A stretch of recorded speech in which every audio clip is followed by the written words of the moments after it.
goals, particularly the one on health. As you know, PACT is at the core and always has been a multi-stakeholder initiative. Everybody has a role to play, regardless of the complexity of the issue of leaving no one's health behind. And I want to thank sincerely upfront all the stakeholders who have been involved over the years and are involved today with us on this important discussion. PACT has a new steering committee, and like in everything new, there is something old and there is something new. Thank you to your commitment, and I am delighted to hand over via our moderator today, Stanimir Hazardiev, to the co-chairs of the interest group. I look forward to the discussions and hope to see you soon in person myself too.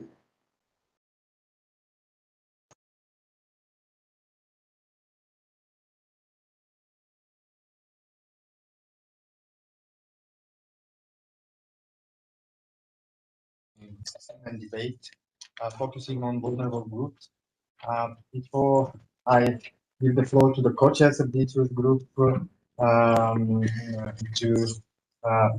address participants and to say a few words on behalf of the interest group on access to quality healthcare, I would like to mention to you, when we talk about vulnerable groups, as COVID showed, these are quite diverse groups. Many people would say these are traditionally we would get populations that are drug users or any other specific groups. But as we saw during the COVID, vulnerable group might be any group, like big populations of patients with chronic diseases were really victims in most the cases in some countries. So this holistic understanding of vulnerable groups, I think, would be key for today's debate. I'm really happy that we have always have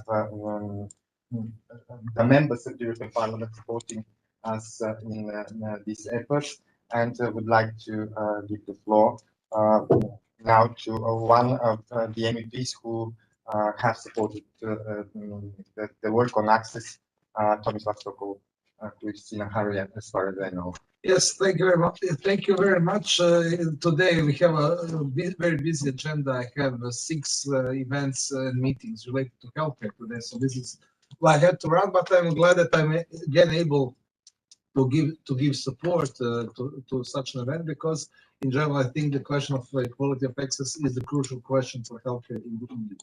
We know that healthcare has traditionally been a marginal topic in the European institutions, unfortunately, but this has changed due to particularly COVID-19 pandemic, but also the Europe's beating cancer. These were the 2 most important issues which raised awareness about the importance of healthcare topics within the Brussels bubble. Of course, now this momentum that we had, this focus on healthcare, I think we are losing it, but new topics, especially energy and the war in Ukraine, etc., have taken this public space. But it's important that we try to keep the momentum as much as possible, especially to talk about systemic issues which we have related to healthcare in the European Union. I think the major problem is our healthcare inequalities.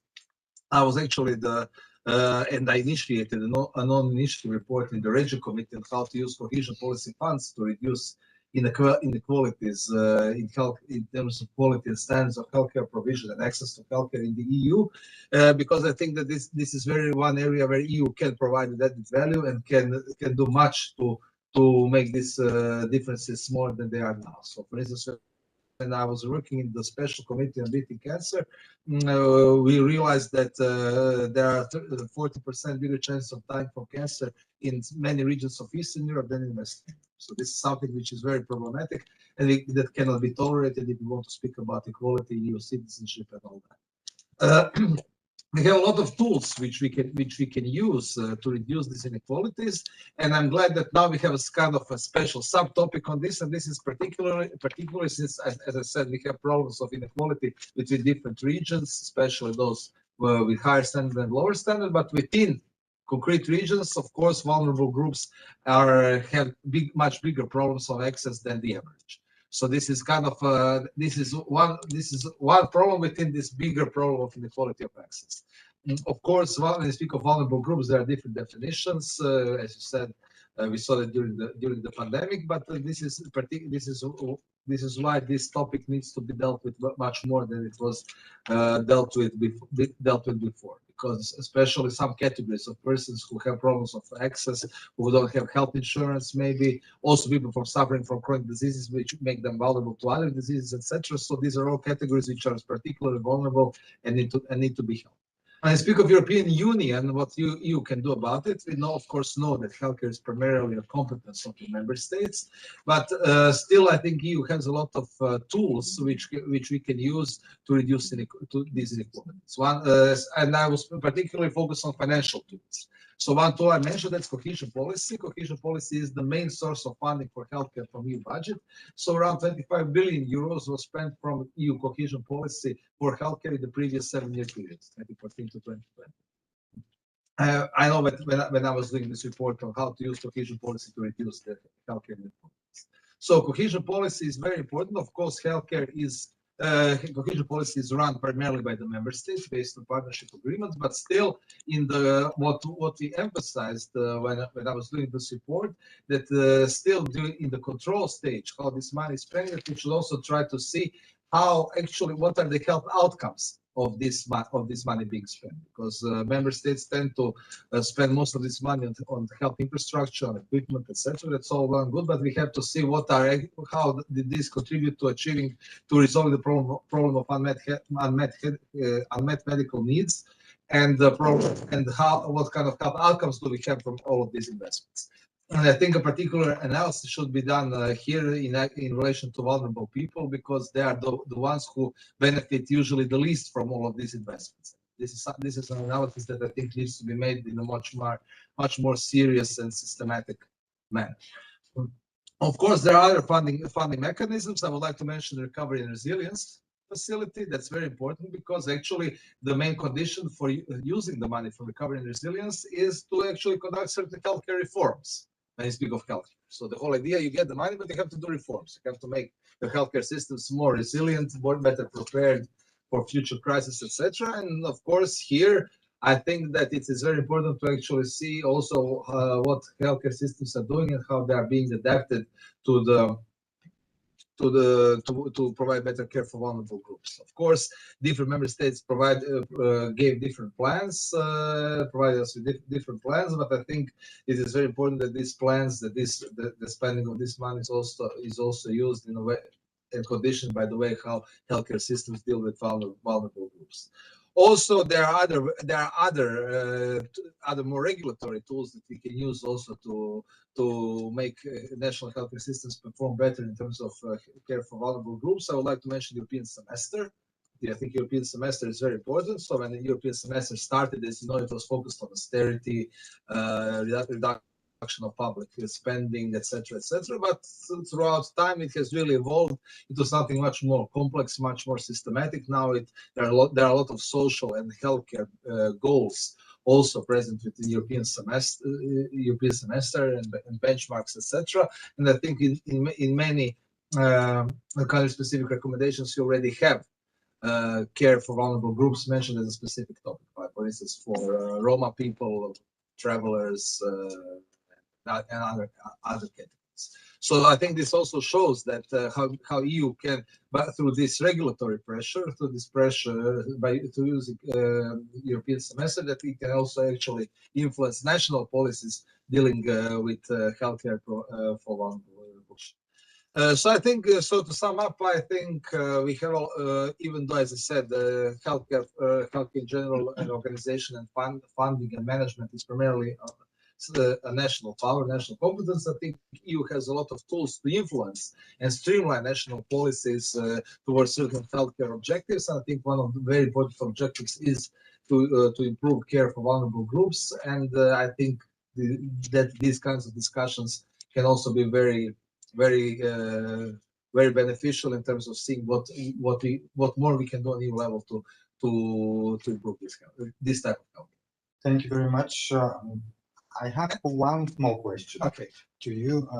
Do you think that it's enough consistency in prioritization of EU funds utilization from the member states? So do the member states who mostly need reforms in healthcare invest in healthcare yet? And how this process could be influenced so the investment goes to where really it's needed and where it will make difference for people and patients? Yes, definitely not. I mean, there are really different practices in different member states, different priorities. That is the problem. So how to make them more converge on that. Of course. But this is what I said. So if we have all of these sources of funding, and this can be used to condition actually the provision of this funding for the member states to invest in what is needed.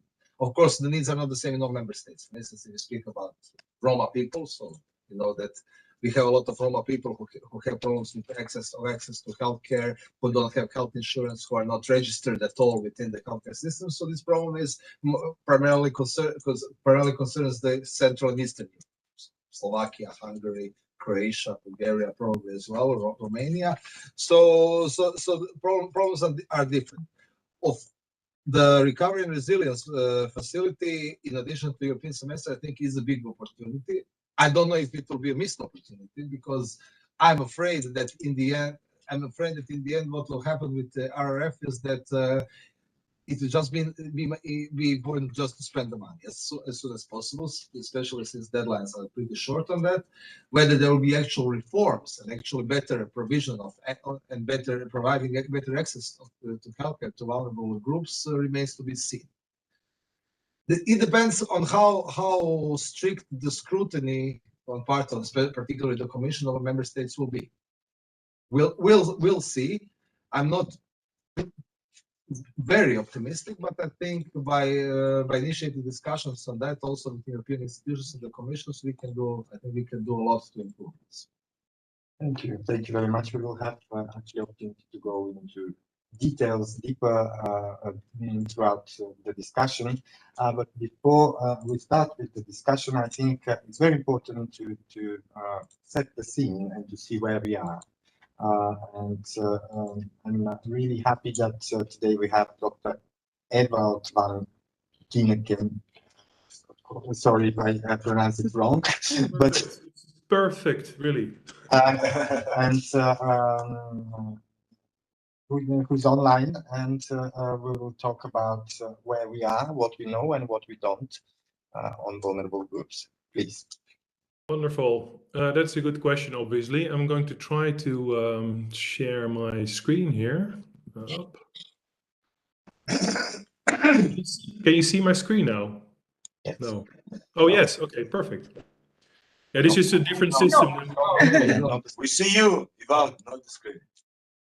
You don't? Okay. Let me try again. Otherwise, also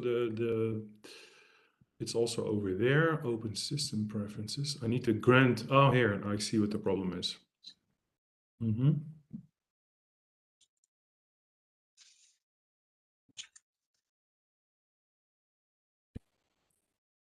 Now it should actually work. And if it doesn't, then we probably better. Do we have the presentation here? You do, yeah. Maybe that's better, because I don't seem to be able to get it to work.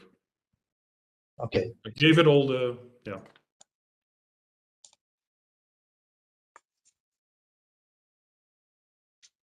So you will share it for me, yeah? Yes.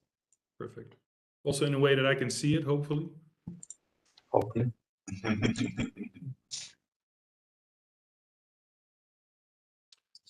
Perfect. Okay, let's do it like this then.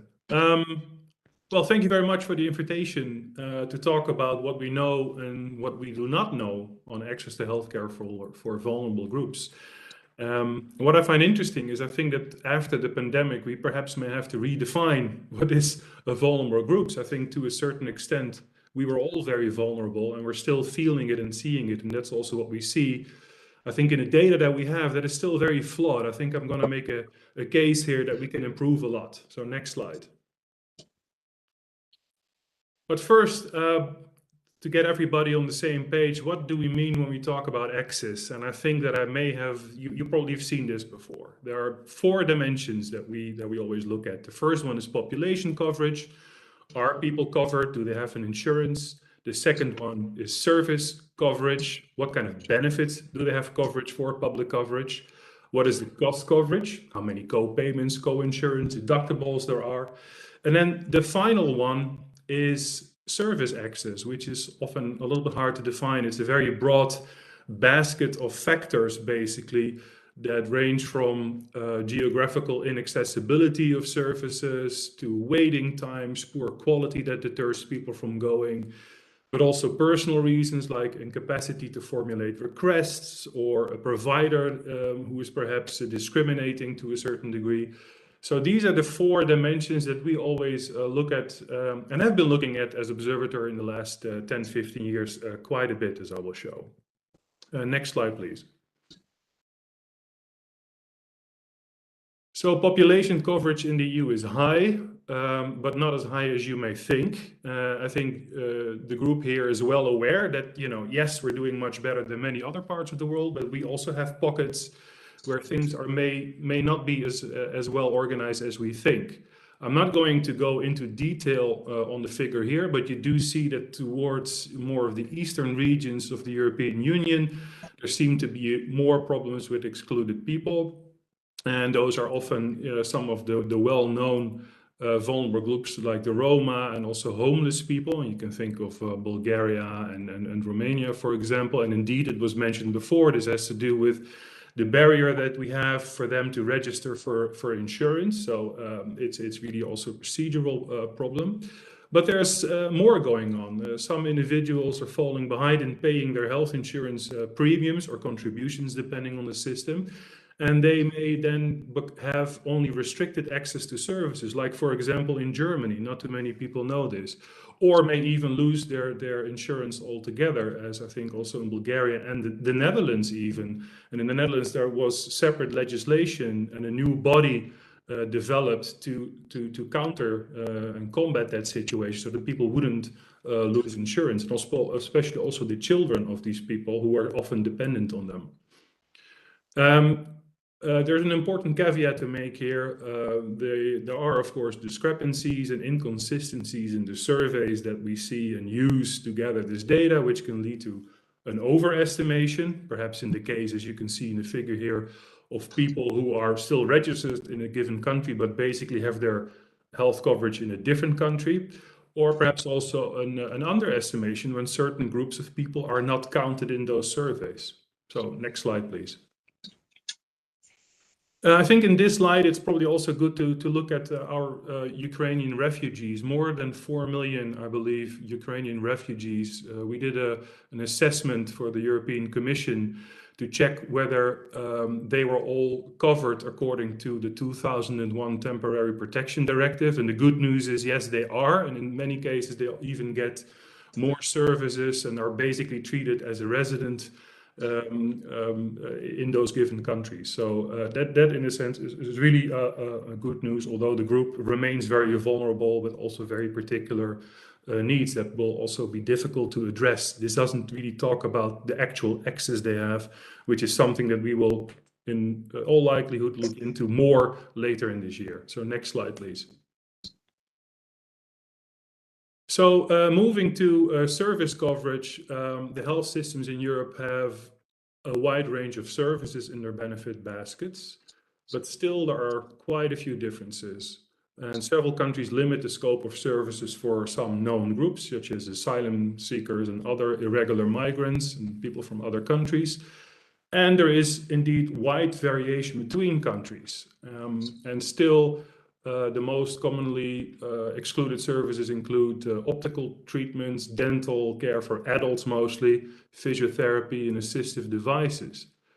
And many countries have certain conditions before you obviously can get a service. Just think of a hip replacement. We all know these examples in our own families. In some countries, a 90-year-old get a hip replacement, whereas in other countries they may be much more restrictive. Like, for example, in the Netherlands, they're much more restrictive than in Germany. And an increasing challenge is also the coverage of new novel pharmaceutical products, which in some countries really hit very vulnerable groups of people with rare diseases and cancer patients who cannot get access to the latest treatments. So that's why many countries are looking at managed entry agreements and how to make sure that people do have access and there is a reimbursement mechanism in place. Well, some of these issues we discussed in the paper that I show here on the right side, which you also did actually for the commission, asking about where those areas where we see the gaps. Next slide. It's also important to note that even if you have certain categories covered, there's still a huge difference between or within those categories. And we showed that with our patient vignette study, which we also did for the European Commission and expert panel on health system performance assessment. And I think last year I gave a presentation to you already about this issue, which really showed that there are huge gaps and differences in the specific services that are covered for particular patients, such as for stroke, depression, dental, and palliative care. And I think that the stroke example is very revealing. It showed us that there's a lack of rehabilitation care in many countries, low thrombolysis or thrombectomy rates between countries. And this really suggests that even though it is covered, many countries are not providing state-of-the-art, internationally recommended care. Another example that you probably all will know is reproductive services, with huge differences between what countries exactly provide. It may be between 3 or 30 doctors visits, certain genetic tests or fertility treatments that may or may not be provided. We are publishing actually these results also in separate papers. It was already published in a report that I will come back to later. Next slide, please.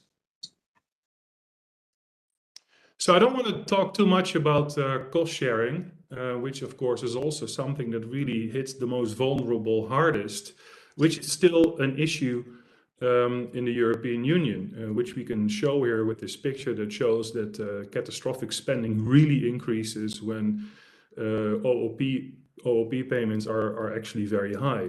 And this is also why this led to a recommendation that OOP should not be more than 50% of total expenditure on health in order for people not to go have this catastrophic spending and have even more difficulty accessing services. The problem here also is that we often do not know what the root causes are exactly for this OOP spending. Is it a lack of insurance? Is it a lack of benefits? Or is it co-payments, co-insurance, deductibles that are too high? We often cannot say on the basis of the data, which makes intervening a policy really difficult. Next slide.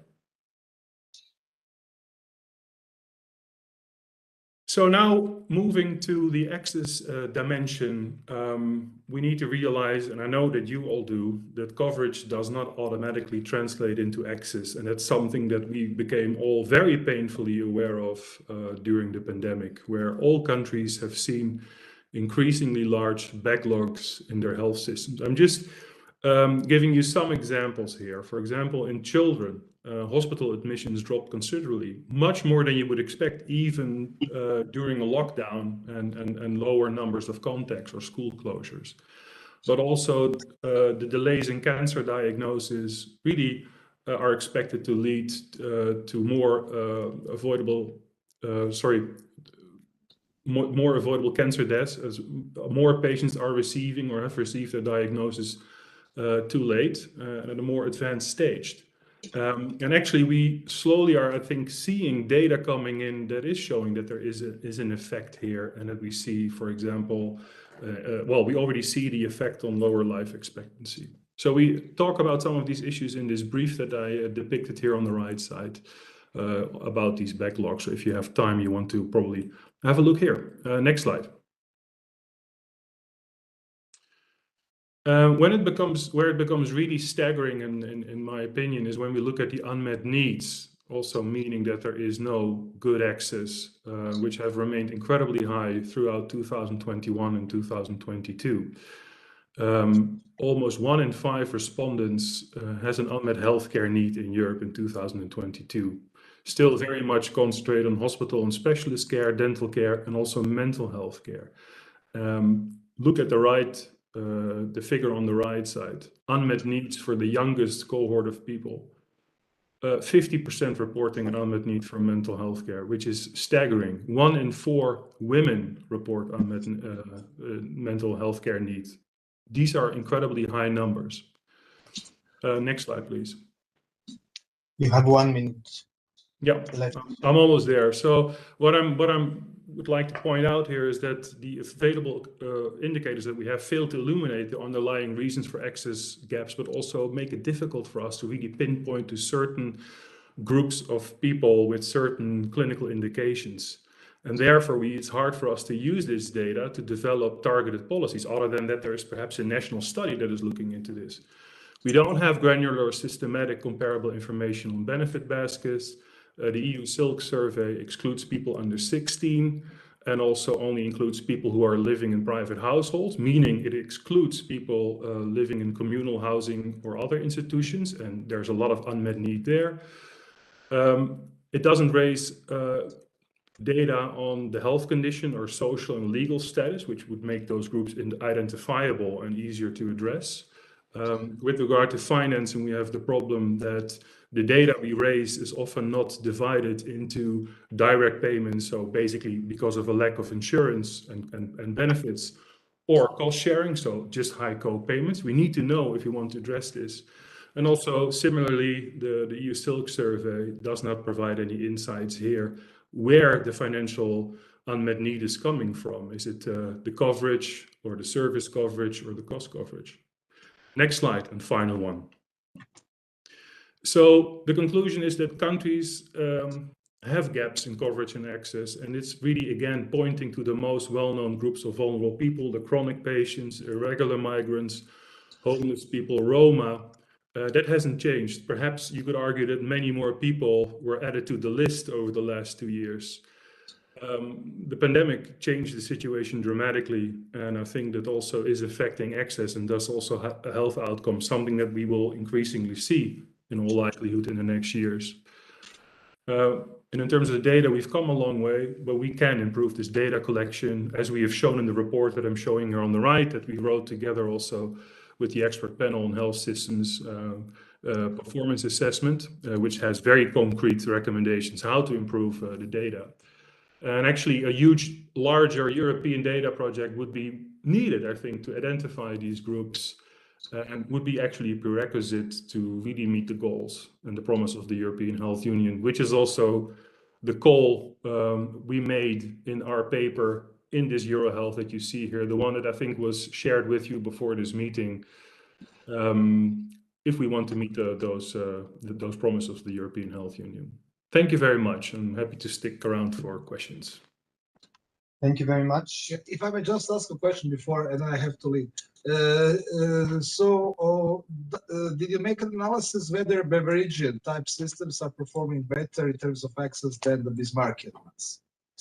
So Yeah. residence-based systems, so are they better providing access to vulnerable groups when compared to the Bismarckian insurance-based systems? Historically, yes. But what we see is that the Bismarckian systems are increasingly moving to defining,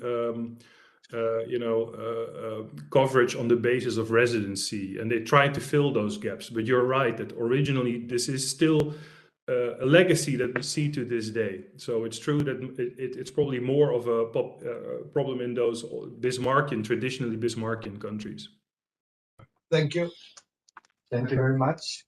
And the results of the debate that follows would definitely go back to the issues of quality access to quality healthcare. Thank you very much. Have a nice discussion. Thank you. Thank you. So with this very nice presentation and words that we had introductory, I would like that we go deep now into the real discussion. We know that Europe and member states have taken number of measures and provided tools to change this situation and to address the challenges that we see in all the data presented. But what else can we do, and do we do it now? And what's missing, and what are the opportunities in front of us should be the focus of our debate today. You probably know that PACT, the Patient Access Partnership, together with the Interest Group on Access, is trying to identify actions that are consensus actions between all the stakeholders and policymakers for initiatives, potential initiatives in the future that might go into a document. We call it the Pact to Act, which is a continuation of our Health Pact document. This was the conclusion document of the conference, The Future of Health in EU, in the beginning of the current parliamentary debate. With this in mind, in futuristic thinking, I'm very happy that today we have in the room Ingrida Pitsins Kaite.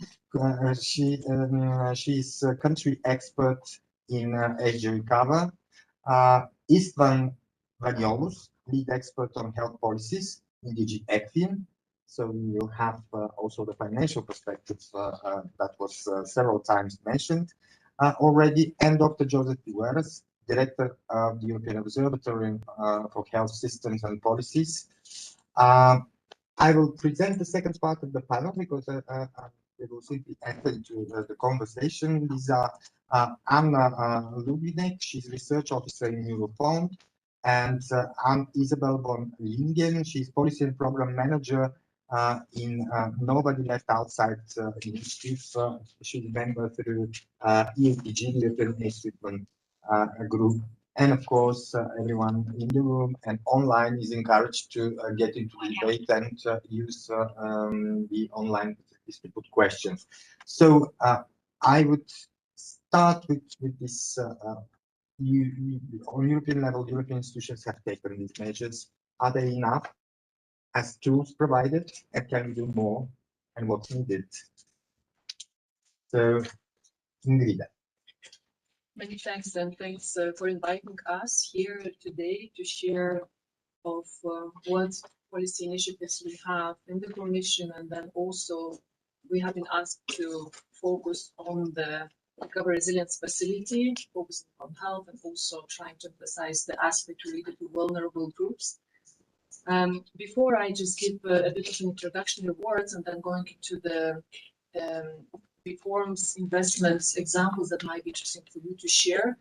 Let me just mention, so MEP Tomislav Sokolov, he referred to EU funding instruments, RRF being one of them. Indeed, so if we look at what the EU has been doing in the field, namely the EU funding instruments in health, so we have the so-called national regional projects, and there we could put down REACT-EU as such is also one of the instruments. We have cohesion policy fund, 25 billion as referred to already by the previous speaker. So recovery resilience facility, the one that we will focus on. We also have the so-called technical support instruments. A number of initiatives have been taken. There, Invest EU and other EU funding. On the other hand, we have another block of EU funding instruments which focus on collaborative and transnational projects. And there we could list, for instance, or refer to the EU for Health, 5.3 billion. You are very familiar with that. We also have the Horizon Europe. In the Horizon Europe, we also have a tranche allocated which has the projects for health. We have Digital Europe. In Digital Europe, also a few projects that focus on health and inter-projects. So I could continue, but this helps a little bit to put into perspective of where RRF stands. Now, talking about RRF, Recovery Resilience Facility, so you have been hearing that this is the unique instrument to make the EU more resilient, and then from the social, economic, and institutional perspective, you also know or might have heard that we have up to 273 billion that will be disbursed into EU member states' economy to support investments and reforms, and so consisting of grants and loans. And when I mentioned this number, I'm trying to zoom into where the health stands. I will lead in the discussion a little bit further. Now, maybe also just to mention that to date, we have 26 recovery resilience plans that have been adopted. One is still being assessed, the Hungarian plan. And also to mention that recovery resilience facility is fully on track in terms of implementation. Now, health in our recovery resilience facility, what do we have there? So health being one of the 6 pillars of the recovery resilience facility, first of all, for the already mentioned 26 plans adopted, we have, in terms of amount, more than 40 billion allocated to health. And that's 8% of the plan's total expenditure. So that gives a little bit of a perspective of what we have for health.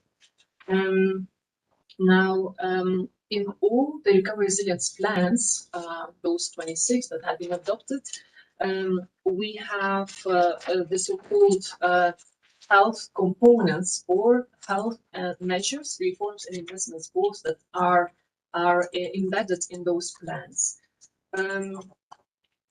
Now, also interestingly, maybe to mention that, of course, it is up to the member state to what extent the focus has been placed on health. And then we see here that the member state has allocated, member states have allocated from 1% to up to 1% up to 1/3 of their recovery resilience plan allocated the expenditures to health. So we see a very wide range of focus have been placed by the member states. Now the devil's in the details indeed, and if we look at what's in the plans, what are those investments and reforms? I mean, maybe the best is just to approach it as follows. I mean, we see various tranches of reforms and investments. The first are with an objective to strengthen resilience of the health systems, and here to mention few points. I mean, what kind of reforms and investments will they focus on? We have the reorganization of the hospital networks, already mentioned by the previous speakers. I mean, also investment in the infrastructure, building new hospitals, refurbishing them, and equipping them, bringing them up to the standards. We have also the adjusting infrastructure settings. Also, a very important element is to mention is the strengthening the digital transition in healthcare, and this is linked to strengthening the resilience. A very important point is the healthcare workforce. We need to strengthen it. On the other hand, we also have reforms and investments that have an objective to improve access to and cost efficiency of healthcare.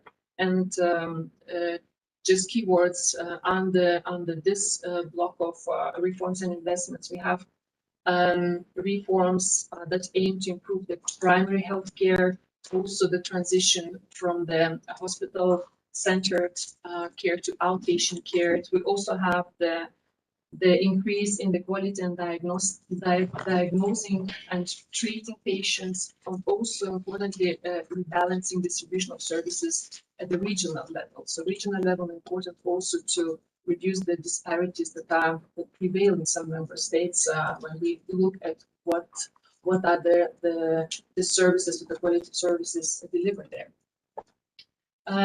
Also important for this audience is the intrinsic link to the long-term care nurses, elderly people, etc. And in the recovery resilience plans, I did mention already that we have 40 billion for health, as we call it. Long-term care measures as such, reforms and investments. So we look and try to zoom it separately. And here the picture that we have is approximately 4 billion euros, which are being allocated to long-term care. And there we have a list of member states that put forward around 40 measures. And when I say measures, I mean reforms and investments. While to mention for health, I should have maybe mentioned that earlier. For health, we have around we have 272 measures, reports, and investments. And now also just a little bit, maybe for your interest to understand a little bit how the facility works, Recovery Resilience Facility and payments. So member states, they agreed with the Commission about so-called milestones and targets. And the facility as such is in operation until 2026, which means that the member states will be receiving the payments one after the other, be it annually or be annually, subject to fulfilled milestones and targets, which means that for each and every member states, we know which reforms and investments we have agreed that the member states will go for, in which area, be it long-term care, be it health, be it goes beyond the pillar that I mentioned, our health pillar, digital, green, etc. But focusing on health, the implementation is essential, or will be essential there, and Istvan will later provide more details on that.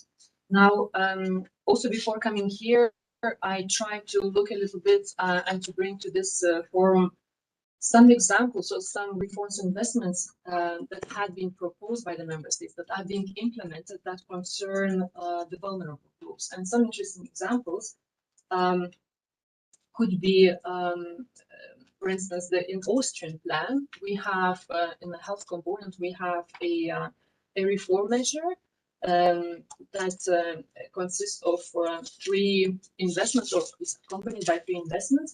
And one of them, interestingly, deals with the development of so-called electronic mother-child pass platform, which includes interface to early aid networks.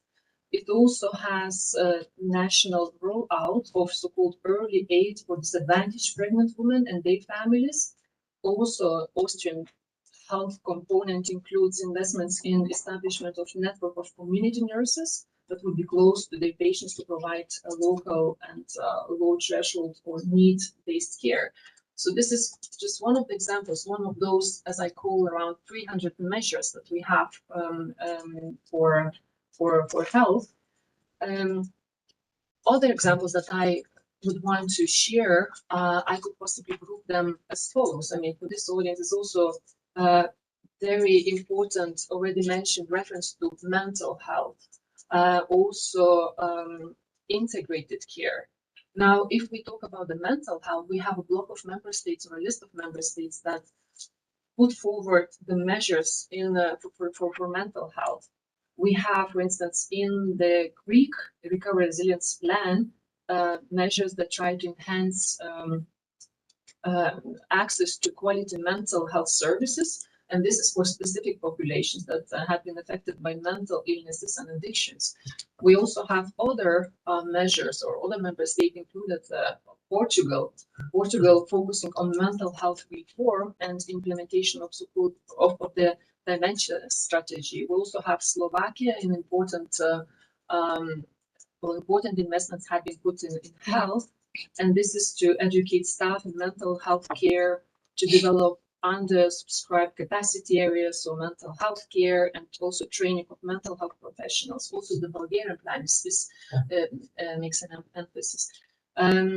Integrated care. I don't know to what extent I should go into the details, but LPC. Maybe we can go to details later on, or in other debates, because here we want to frame some of the possibilities that we have.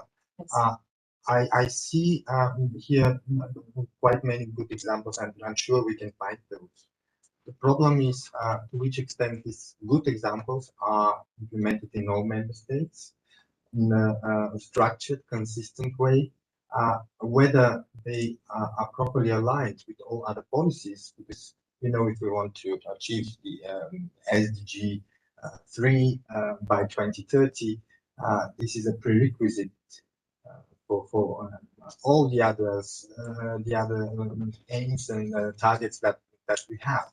Because without proper healthcare systems, we don't have proper workforce, we don't have proper economies, we don't have anything in line with our common agenda. So I'm really interested to see whether, since this is one of the major tools that Europe has, financial tool, to influence the process in certain direction, in Europe, how well it's used at the end, and whether we have this consistency in practices, whether all member states have taken the good practices and implement them, or this is still not very clear how we identify what is good for whom. Maybe here our next speaker and representative of ECFIN could play a role and has a say in that, how well we use our money and whether we use it where it has to go. Thank you. Yeah, I'm not sure you will find or you will get a satisfactory answer to that question at this point. I mean, I think with the RF, we have to set things into perspective. Like, I understand that there's this, sort of approach that, the RF could solve all our problems, and then all of a sudden we can fix all the deficiencies that we had in the last half a century or so. But the reality is that, okay, this is an instrument. This is an instrument that was created. It's a temporary instrument for 6 years. It is, again, these are plans submitted by the member states. So we, while we are, and we have been basically nudging member states to channel their plans and their spending to the priorities that we thought are relevant. So that's why, for example, the semester principles and the CSRs are so important. Were so important, and we tried to make sure that the measures implemented, the measures designed, would follow up on those things.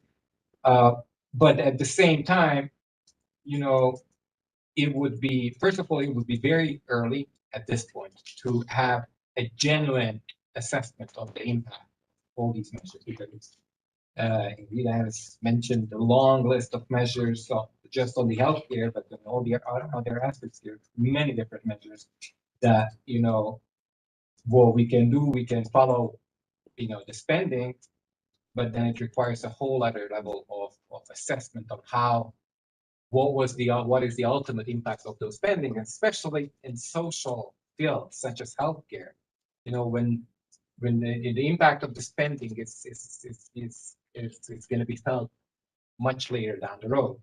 So I cannot promise an immediate response on those things. What I can tell you is what we see so far in terms of progress, both in the spending and on the milestones and targets that are associated with the healthcare. So as you know, milestones and targets, these are, the RF is a performance-based instrument.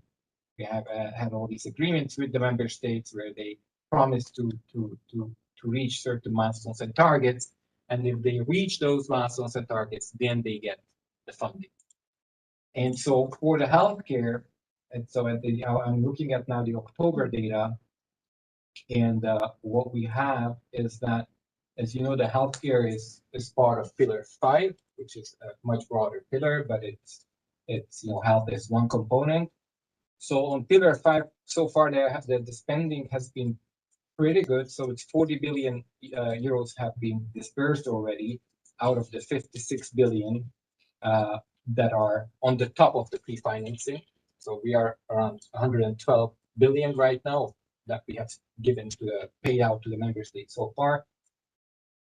46 billion is pre-financing that is not linked to achieving milestones and targets, so we cannot link to special policy areas. The other 46 are linked to milestones and targets, and out of those 46, 14 billion are related to the Pillar 5.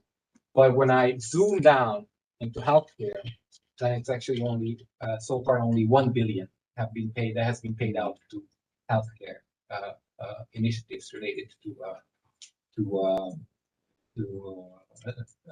billion that is paid out to healthcare initiatives. Now, if I look at the milestones and targets related to healthcare, the healthcare policy area, then out of the 180 that we look at right now, that's the, supposed to be sort of in to be fulfilled or on the track to be fulfilled. We have around 125 that are on track. The rest have either delays or they were asking for postponement. So here again, you will see that it's there are some backlogs. Again, the 125 milestones and targets. This is not exactly the 1 billion because 125 milestones and targets. Many of these are still under the assessment of the commission. Only 5% of the total 180 is the cleared one that has been paid out. So that's just to give you an idea. If I look at the examples, like what sort of milestones and targets, what sort of measures have been sort of partially paid. And again, the one mentioned by Ingrida, the national rollout of early age for socially disadvantaged pregnant women in Austria is one of them. Quite a few on the primary healthcare access. So that's again, it's a big, central part of the. So many member states mentioned that. So it's Estonia, Greece, Portugal, and then also a few on the sort of community and territorial healthcare aspect. This is something that was also prominent in the plans, and that's in the case of Italy, Luxembourg, and Spain. One last thing, not related necessarily to this topic, is more related to the presentation that we saw before. So I thought it was very interesting to see that spending graph on catastrophic spending and what are the countries that are really sort of having a high burden of spending. And then one question was that, it's really related somehow to the unmet need of healthcare, right? And then we have on the top countries like Bulgaria, the Baltics, Greece, Cyprus. So if I compare that, and this is again a very rough comparison with the spending that these member states have submitted, then I would have to say that it's not a negative correlation, it's not a positive correlation. So basically, these member states are in the middle of the pack, where they spend around, anywhere between 8 to 10% of their plan on these healthcares, with the exception of Greece, that it's actually spending quite less, like only 4.8%. So is it a perfect instrument to address all these challenges? Not. Does it have the potential to address some of these things? I would say yes. So can we say that the learning here, it's a learning process, I guess, of the institutions within such situation, that in the future more guidance and more streamlining the funding and the way it's provided to member states should be done based on data and based on knowledge, what we know works and what's needed, rather than relying too much on the local political, let's say, circumstances or other ways to influence the situation locally. You should have been sitting in the negotiation table. I'm pretty sure the member states Would would disagree be with that. thrilled to follow the commission guidance. I think Shouldn't you? I think the great potential of the people in Europe and the non-governmental sector is underused in such cases, and I think here we can go really hand in hand with EU institutions in this process of explaining and working with member states. But Joseph, to you, listening all that, following the data, you reacted on some of the numbers. Your reaction on what you've heard from Yeah. Thank you. No, I enjoyed tremendously Ingrida's and Isman's comments, and indeed my colleague Ival in the observatory. It seems to me that first we need to look at what we got. Then we need to make a real case, not technically only, but politically. And third, what is the potential to expand that? It's actually the issue that Ival was presenting is the issue we presented in Gastein and we are now disseminating, which is a true European health union, and whether a true European health union will give us the kinds of tools we need. At the moment, what we got We got the financing, as Tomislav had said very well, and you guys, it was really beautiful. I really enjoyed beautiful presentation. I won't repeat anything you said. I had a list and you covered them all, so I haven't got anything to say in addition. So we got the regulatory, and regulatory was very little. We got the European Pillar of Social Rights, but it's not regulatory. We have a million council conclusions about access, commitments to universal health coverage. I mean, absolutely nothing. We have the technical instruments. That's a real future, the digital reform. We've been looking at that.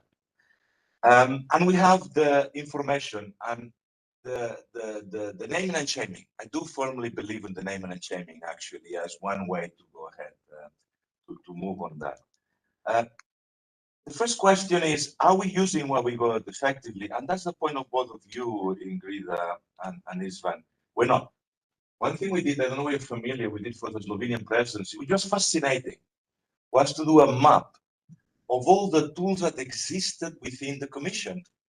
And Commission colleagues whom I respect thoroughly, more than thoroughly, don't have the time or the capacity or the ability, they have the ability definitely, to map all that. And they find that, I don't know where you've seen it, a tool that goes through all the instruments, knowing perfectly well that the health program, even though has increased, is absolutely peanuts compared with all the others.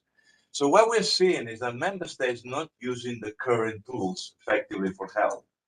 And that's what's worrying me about what you're saying about both of you and the Recovery and Resilience Fund, that even what goes to health doesn't mean that it's going to go for vulnerable groups. Doesn't mean that they're targeting them well. I was reading before coming, a colleague for some help, and the Latvian program on that. So there are some very good best practices to use that money as they were. Remember the cohesion and structural funds. They were there as well, and some countries did very well and invested not only on big hospitals, but invested in ways to access to primary care, public health, and so on, and for vulnerable groups, and others they didn't do that. So it's better understanding what we can do at the moment. The benchmarking, the naming and shaming, even I don't know if you're familiar with the country health profiles we published with the OECD for the European Commission. There's a fair amount there. And we've been presenting member states. It tells them countries with unmet need and so on. So if we could empower our national counterparts to use that material to bully and push their policymakers, because here we can keep preaching to each other as we always do. But our role is in member states. And it seems to me now after COVID, and it's been said ad nauseam, but let me repeat one part of it. Ministers of Finance have understood, and prime ministers, that this is not about, they may not care about equity, let's face it, who cares about equity? Come on, they don't pay taxes, they're a mess, come on, who cares? However, vulnerable groups are insecurity and lack of cohesion, are lots of problems with instability, with unrest. And we know as well that situations like that lead to there's a study, a recent study that related these situations with popular political parties, democratic political parties going into power. So it's vulnerable groups because of a stability and security, and that's what we learn. So I think we have a true entry point. Finally, I don't take more time because I want to hear you, but I hear myself. I'm not saying anything much original. But the third thing is, for once, after so many years working in this field, I believe that the European Health Union, we can sell this idea of security not because of viruses cross borders, but migrants cross borders, financial crisis cross borders, vulnerable groups across borders. So can we reframe all that and say the European Health Union can play a role because these are public goods, they are common problems, common challenges we face across the countries. So you mentioned them all already, but I think in the area of ERNs, which is now for, as we all know, rare diseases, there's a huge potential. The French have put forward this idea of European hospitals, which could be quite interesting in terms of sort of perhaps for treatment of cancer, rare cancers, but not even rare cancers. The whole area of health workforce, we do need to put some form of monitoring. I don't dare to say regulation, we cannot regulate mobility, but we need to understand, we need to adhere to the code of practice of WHO. It's a key issue for vulnerable and access that to vulnerable human resources as well, and shortages. The joint procurement can be really the way forward. We're now looking at that. I think I can say that for the Swedish presidency, for antibiotics, for AMR. and it's going to be in their presidency, how to access antibiotics at the European level. It's only an example, no antibiotics for AMR. It's only one example. But can we use the joint purchasing as access to innovation that benefits to all member states? Anyway, I'll leave it here. So 3 elements. One, what can we use what we got? Can we do more regulation? Can we do more financial instruments? But I think the problem, we can do benchmarking better. The problem is to understand what we got and support our member states. Second, the policy, the bullying, the making the political case, and I think we have it now. And third, I think within the European Health Union, we have the kinds of instruments that we can make a difference. Thank you very much for this very interesting intervention. Then we go to Eurofund and the research that's done there. I would really okay, and we have meanwhile Mr. Kovacev entering the room, who is one of the co-chairs, and thank you very much for making your time to come here to this debate. But to give you the floor before we go to the research and continue with the debate. Thank you very much, Andrei, for facilitating this group on the interest group on access and having this support from you.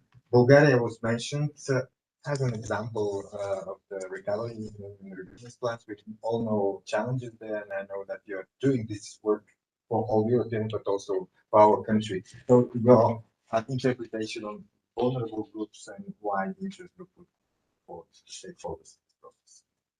Thank you, Stanimir. Thank you for all of you. I'm happy to be with you. And now it's maybe more than 10 years already when we established this informal group in the European Parliament for access to healthcare.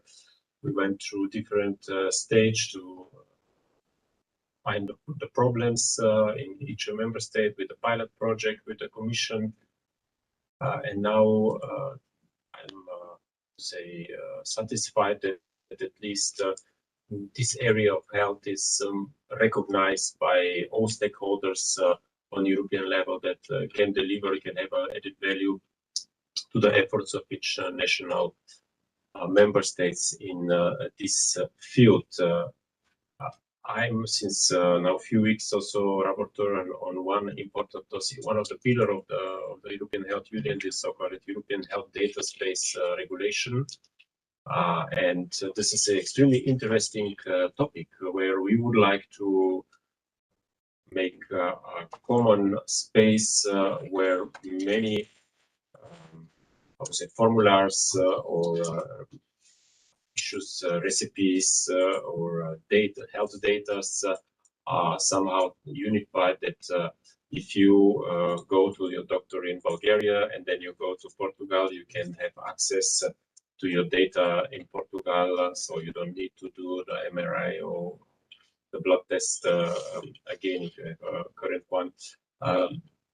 In two directions. In one, personal, the patient involvement of the patients, the benefits for them, protecting GDPR and all these issues. There's a lot of topics to be discussed.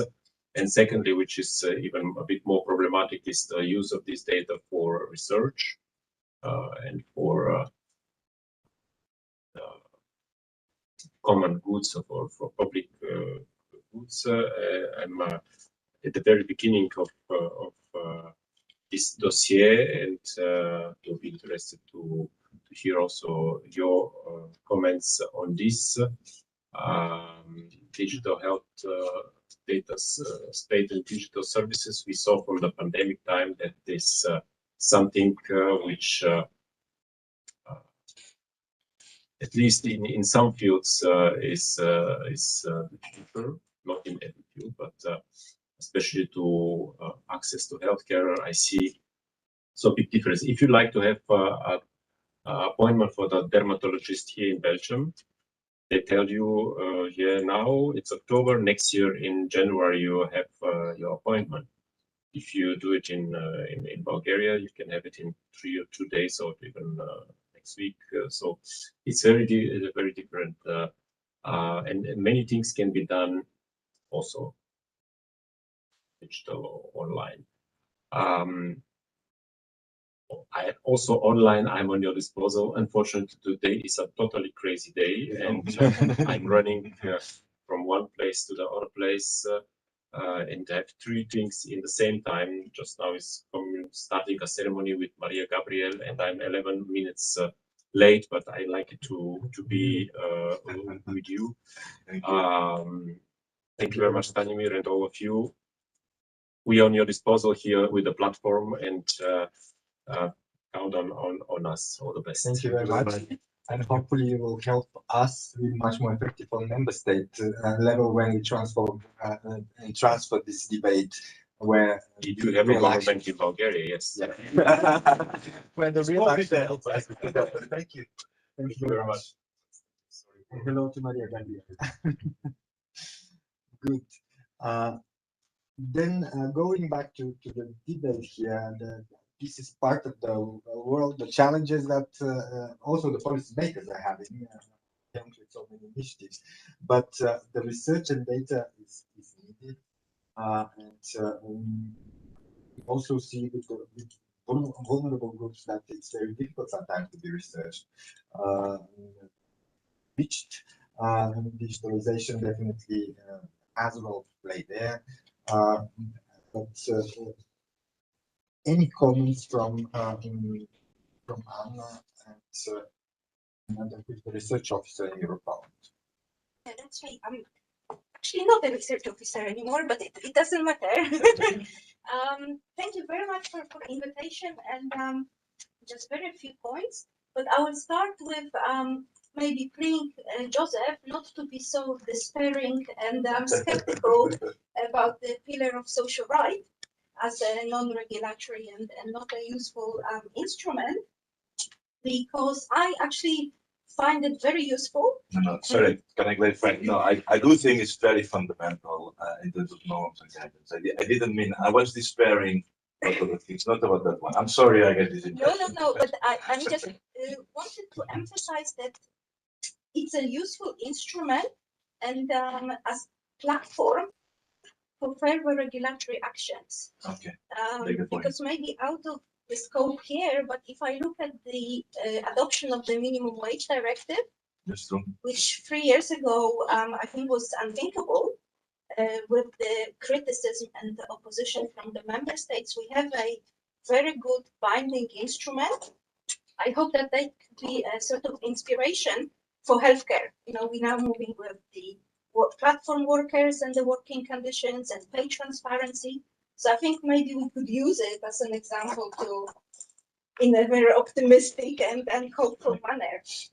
And so in saying that, I will pick up maybe on few these council recommendations, the softish things which maybe you could use as an action. And one of them, which was proposed, I think, only a couple of weeks ago, was the minimum income. And what I find incredibly encouraging there is the entire section on the non-take-up of benefits, which was introduced at a strong political will of the French presidency. And I think this is something which, again, in terms of when we talk about access, no one a few years ago when we started working on it was talking about the take-up of benefits. And it's a huge, huge issue. And, you know, we have in our, I would say, 5 or 6 years of doing research on this topic, we have not found a country that doesn't have a problem with the non-take-up of benefits, including healthcare benefits in kind and monetary. And now we have an instrument that will lead to certain monitoring and reporting. I think as a group, if you could think of an action in this area, I think it would be useful.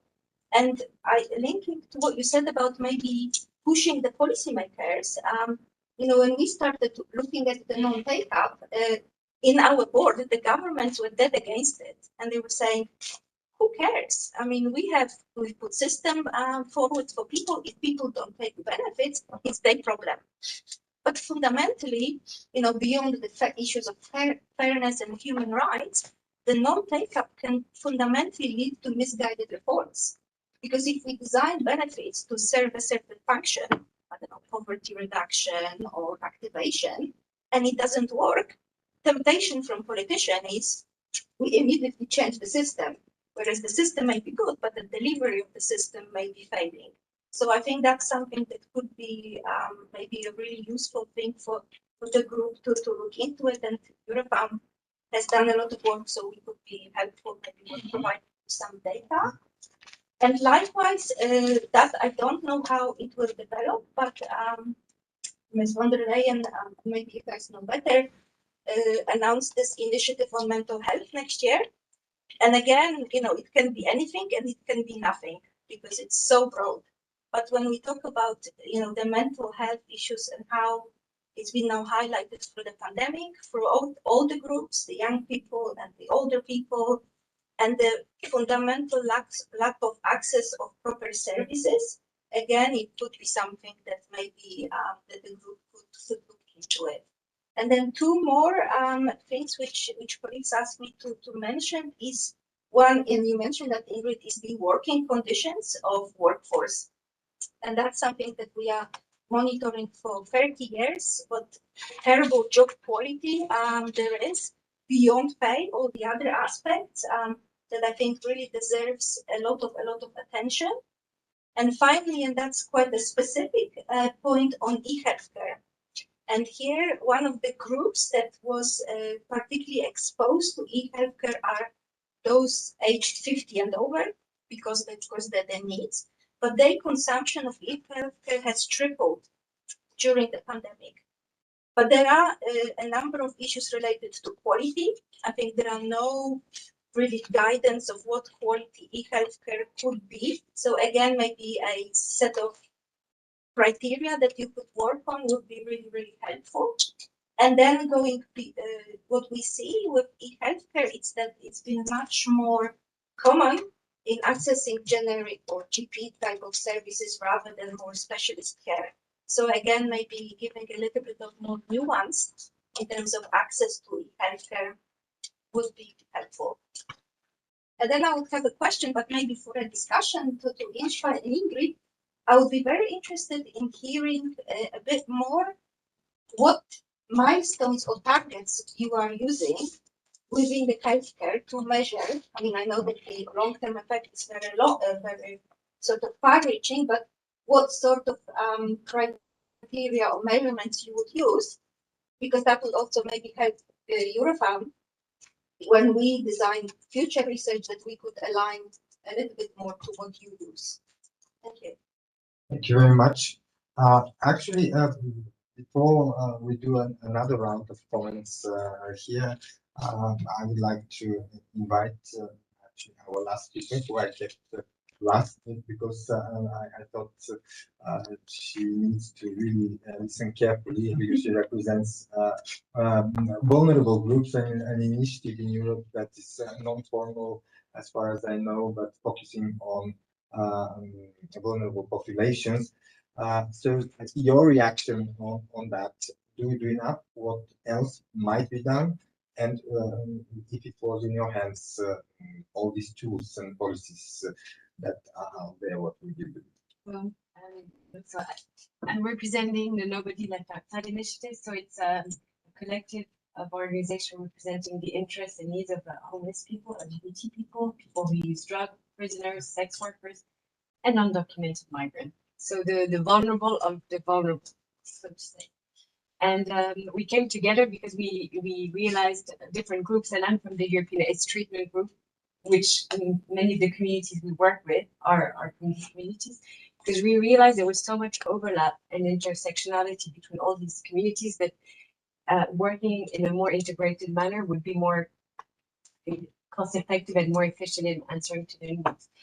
So, I mean, you probably all know that that these groups face significant access barriers to healthcare, and they range from financial, legal, practical barriers, and that all of that coupled with discrimination and stigma in general in society, but also when they want to access healthcare. So they're not hard to reach; they're excluded by de facto from the healthcare system, and I think one of the points we made is that social measures are critical, social protection. So housing, food security are equally important to the investment to the health outcomes of these communities. And we're concerned about the current,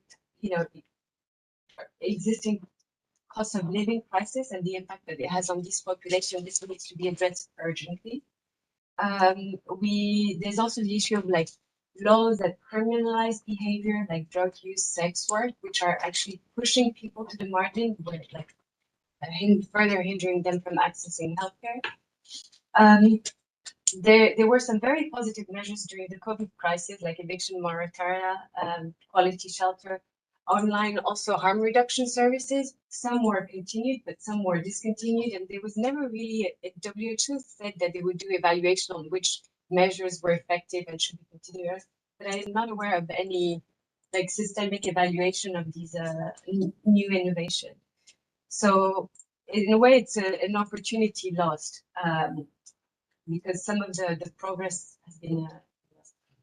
Then I was happy to see that there's an investment in community-based. When we mean community-based, we mean low threshold services. So, and because this is critical, but also these services need to be integrated into the health system and the systems for health, not as a separate tool, because that won't be helpful. So they need to be recognized as an integral part of the health system. And I was wondering when you presented how we can encourage member states to invest in low threshold services. Which, for instance, in our field, in the HIV field, it would be like community testing, counseling, decentralized healthcare at community level, so not in medical settings, because that will be much more accessible and user friendly for the users who don't necessarily trust the health system, the traditional health system. But how, because the groups we are talking about are so politically unpopular, how can we use the evidence to, or like how can the Commission really work with member states to guide the funding in this? Because for instance, when the Global Fund left with Bulgaria, the government didn't take over. So I'm just giving the harm reduction services, right? So the services just closed. And and unless there is concerted effort to leverage or incentivize the government to use it. I mean, you know that I don't need to lecture, but it's just a concern that we have, that we indeed have these instruments, but are they used for the people that need them the most? And also to be sure that when these funds are used, that they actually involve the communities who are left behind, because otherwise you'll invest in a service, in a project, in a program, which actually will not be relevant for the person that would use it. But you know all this. So so in a nutshell, I just want to say on the point, I think it's important to I'm sure you do this, like to look at how EU funds are spent according to the SDGs. I'm sure that's being done, and to track the money or follow the money where it's going. I don't remember who mentioned this, but this is probably something that civil society also has to do, to educate yourself of how the structural funds are spent, and then to be able to advocate with national government. Yeah, improving the data is critical. Disaggregated data was mentioned several times, because there are subpopulations even in the vulnerable groups, and we need to understand better. And then, sometimes we have evidence of good practices and what works, but still the like prevention, but still governments are not investing sufficiently in it. So developing data to make like, what is the business case for like investing? And yeah, and for the temporary protection, and I just wanted to mention that non-Ukrainians refugees are not benefiting from that, and that's a huge problem. And also people who are criminalized in our country might not disclose their health condition when they register for it, so they might not benefit from.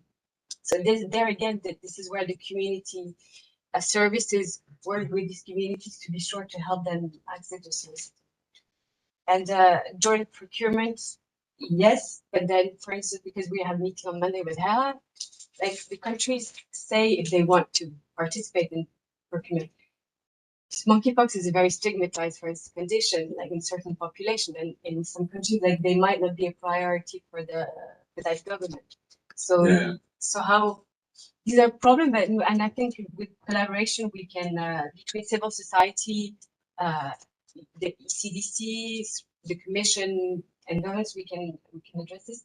And the EU for Health will fund some projects, and we're very happy about that, to fund community services in several countries. Sorry if I took too. No, it was really And- good. Yeah. Just one last mention. And we would like to thank the hotels also from No One Left Outside, and this is supported by MST. Sometimes we, yeah. Thank you very much. And I think you made good points and good questions at the end on many of the topics already discussed. So back to my call in the very beginning, what can we do better in the future?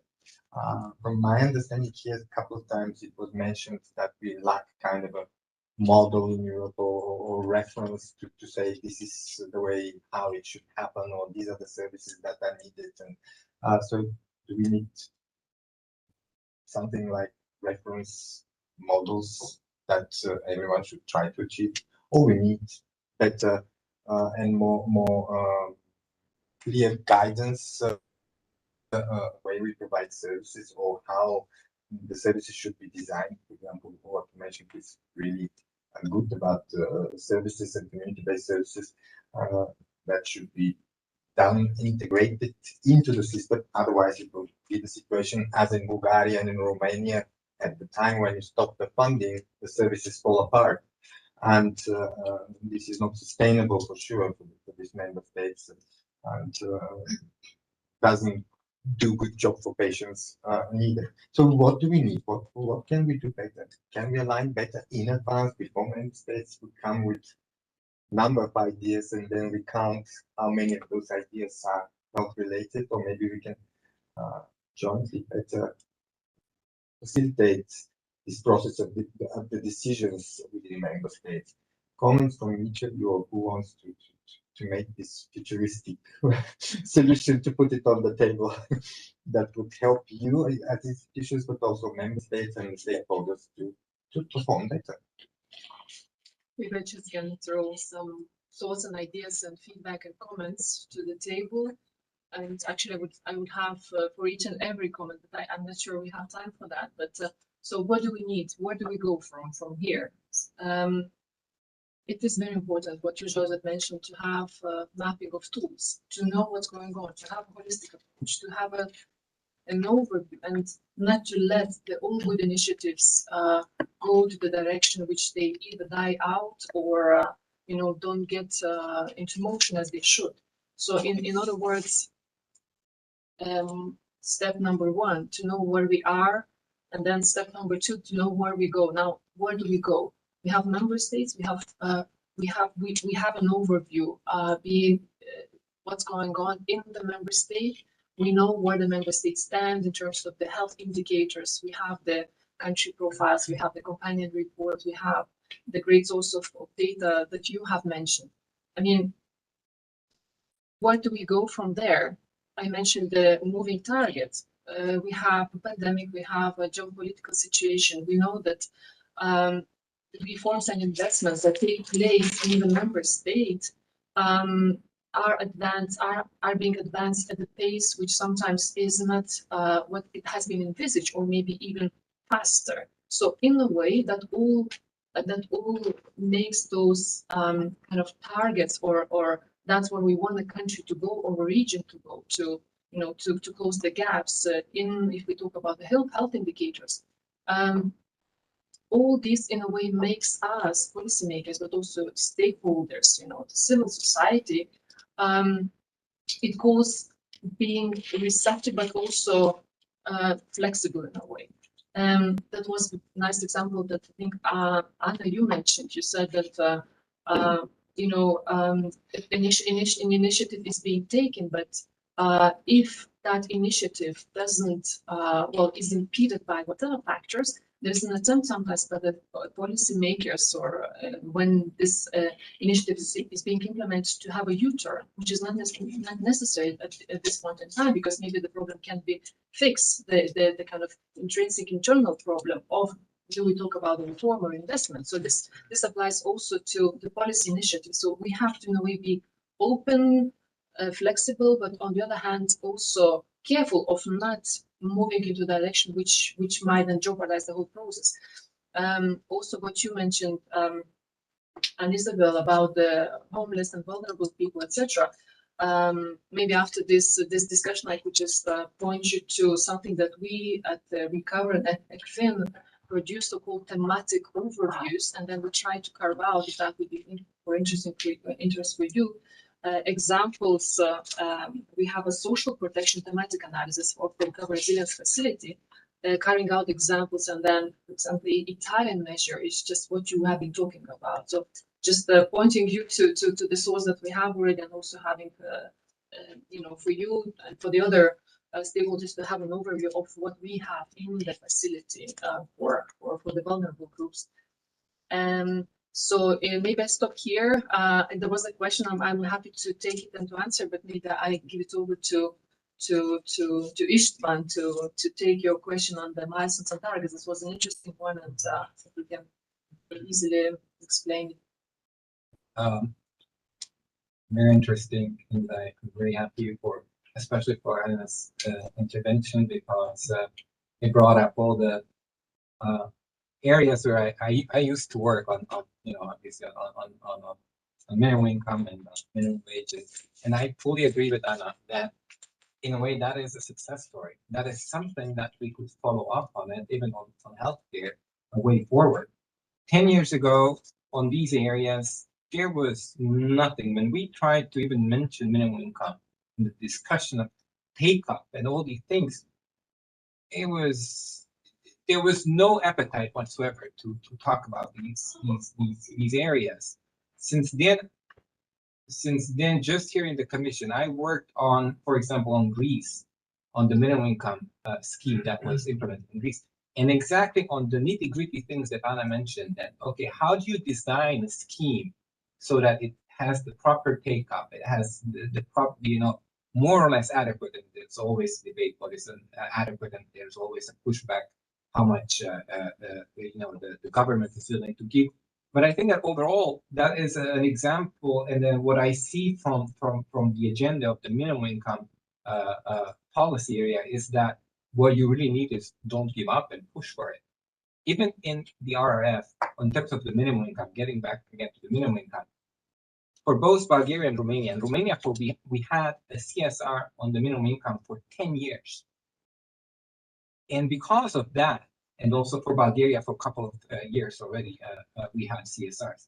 And because of that, we were able, and if you look at our piece of these two countries, you will see that, especially in the case of Bulgaria, we do have milestones and targets, which are very specific on how they need to introduce the minimum income scheme, the levels, the number of target population, and so forth. So I think that if there's a mature enough, and if there's enough push and for a long enough period, then the opportunity comes. And in this case, for the minimum income policy area, it was the RRF was beneficial, because for at least for these two countries, it seems that now these two countries are sort of obliged to take up these reforms, because I fully agree. In many of these countries, as you said it, it's not a political priority, because these groups are not politically powerful. They're excluded from society. They don't have strong voting power. They don't have strong voice. So they cannot push it from inside. So I think that, again, what we need is push it, let it mature, and then when the opportunity comes, then there are instruments, including the RRF, that this can be pushed for. Very good. Any other comments on what we need to do in the future? I think, as far as I'm concerned, I think that's excellent. I have a bit of a problem conference at 5 in the office, so I'll leave after that. But I think it's all been said, and I think we should recognize the progress we made on these areas. You said this, there was absolutely nothing. Listen, there is evidence on best practices, and there's not as much evidence, I suppose, on mixed data. Actually, Walter was sending me a message saying, Joseph, it's all very nice benchmarking, but we don't have enough data on that. So perhaps we need more data to be able to benchmark and put that kind of pressure. But ultimately, it's about the gentleman sitting there and a political move, because it's information about these tools, it's evidence of best practices, it's data to benchmark. Yes, we can do a bit more in each one of these areas, but ultimately is communication, communication and communication, bringing that to national parliaments, the parliament here, and making the case far more effectively for these populations, not only because, first, because of equity issues, but also because, as I said, sustainability issues. And I don't think people quite understand, policymakers understand the importance of investing in these groups for pure economic and sustainability issues, let alone obviously the society issues. There's a question. I do think that we're not doing that bad, but I think we need to be better communicators, better lobbyists, better activists in many ways. I'm sorry. I mean, the room is full of activists. I don't know who's around, but we are not good enough. I couldn't agree more with you, because I consider myself as activist, and my personal failure is my own country. So so we have to be much more active and push more. There is a question in the chat for you, Joseph, and it's probably something that you already addressed, but currently with this crisis that we have with the prices of energy, etc., we might expect also the measures from the central bank. We might expect recession period in Europe. The previous recession, we had quite lots of learnings on the measures that need to protect health and vulnerable groups in particular. Do you think that Europe has learned the lesson from previous recessions, and protecting health would be high priority, or what we can do in order to make this a bit more vocal in member states? That's a very, very good question, and it's a matter of opinion rather than evidence. All the research we did quite a lot of research on the financial crisis, and remember all this debate of whether the mortality had increased or not, and whether, and indeed the mortality and morbidity had increased with precisely every single crisis we had. Actually, the welfare system has worked fairly well, even during the COVID crisis, but failed always the same groups. These are the groups that explain the malaise, the morbidity, the mortality, and so on. I mean, on the work that Ival was presenting on financial protection, we saw really interesting examples of countries. I won't mention which countries. I was talking to the minister of one of those who initially increased user charges, and then immediately realized that these user charges created even more problems of access at the vulnerable populations. I think we have very good evidence now that works. I think member states realize that in a moment of crisis, the welfare state is a net is what we need to protect the most, and it's the moment, as in many countries did during COVID, they reduced user charges to increase access. So I'm fairly optimistic that that will do that much better. And during COVID, I mean, member states realized that it wasn't the health system as such. It was the social protective system. It was those vulnerable populations that would not do screening because they would lose their job because they didn't have the social protection and employment benefits to actually, and those were actually the main cause then of propagating or you know, of the disease. So I believe I'm much more optimistic that the member states learn a lot from the last time, and I think we will put the things in place. Well, looking into my own member state, I'm not very optimistic on the lessons learned, and I truly believe that in Europe we need a more unified approach, including in the way funding is provided and knowledge is shared to member states, because sometimes it's not a matter of willingness of the member state, but also a matter of knowledge, experience, what to do, how to do it. And then it comes to the political priorities, etc. It's not wondering that some member states are simply not doing some issues if they're not aware of what they need to do. And I think here we can play as stakeholders also more clear role to define what is the good practice, what is the lege artis process, as we say, and the member states, of course, are free or not to follow and to do it. I think this idea that you put on the table on the shaming and naming is exactly. Don't quote me. I didn't realize it. people online. But, Yeah, we were in Chatham House rules. there are many people actually online following this discussion, and we will make sure that it goes to the right people at the end with the report here.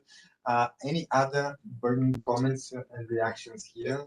I was wondering if unified approach is a maybe we should talk about like harmonization and minimum standards.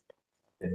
Because every country is a bit different, the health systems are different, but like going, I don't know if it's more politically. I mean, maybe just to improve incrementally to talk about minimum. I get what you mean.